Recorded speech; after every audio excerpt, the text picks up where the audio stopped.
As you heard mentioned at today's ceremony, the viral Occupy Wall Street movement blossomed into a worldwide expression of general dissatisfaction this weekend. After massing some of its biggest numbers yet, protest organizers have proven their ability to grab attention. But toward what end? NBC's Mara Schiavo-Campo reports. At the Occupy Wall Street base camp in Lower Manhattan, time to regroup. And then we're getting the job done. After the largest day of events the movement has seen since starting a month ago. Yesterday, protests moved from this park to Times Square. Thousands gathering for a mass demonstration against economic inequalities. 92 were arrested in scuffles with police. It was a similar scene in Chicago, where overnight at least 175 were arrested, some literally carried out as police tore apart a tent camp in Grant Park. While the demonstrations are attracting many, unlike most populist movements, there's no consensus on demands.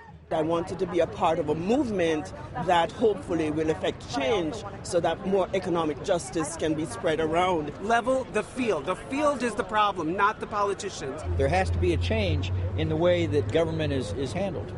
This weekend, Occupy Wall Street occupied the world, with protests in dozens of cities, including London and Berlin.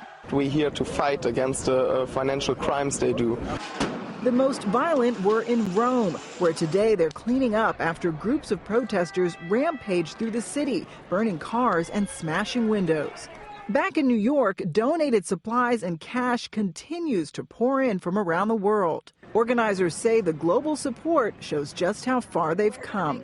We show that we have enough connections in the community and enough support among unions, community groups, local politicians, and just individuals to say that this is a legitimate national issue.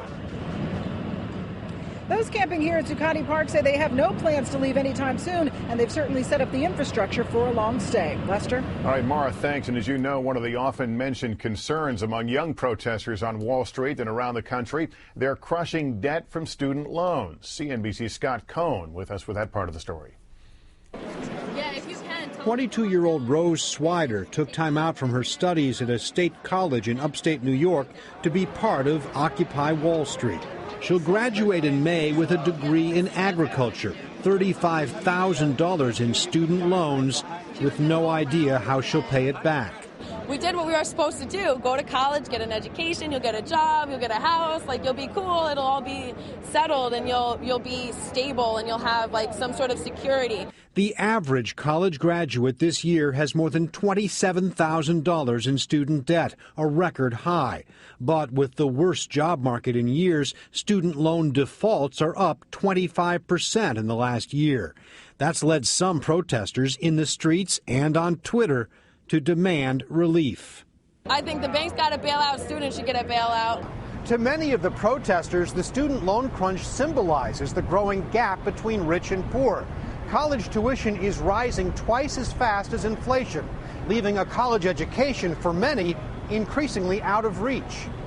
Ryan Rice has joined the protesters in Los Angeles. He'll graduate more than $30,000 in debt. I'm eating rice and beans, and it's living paycheck to paycheck.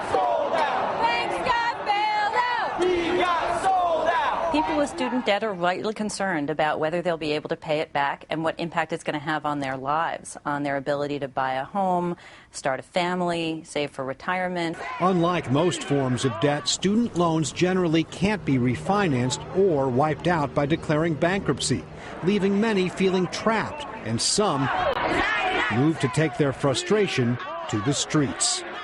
Scott Cohn, CNBC, New York.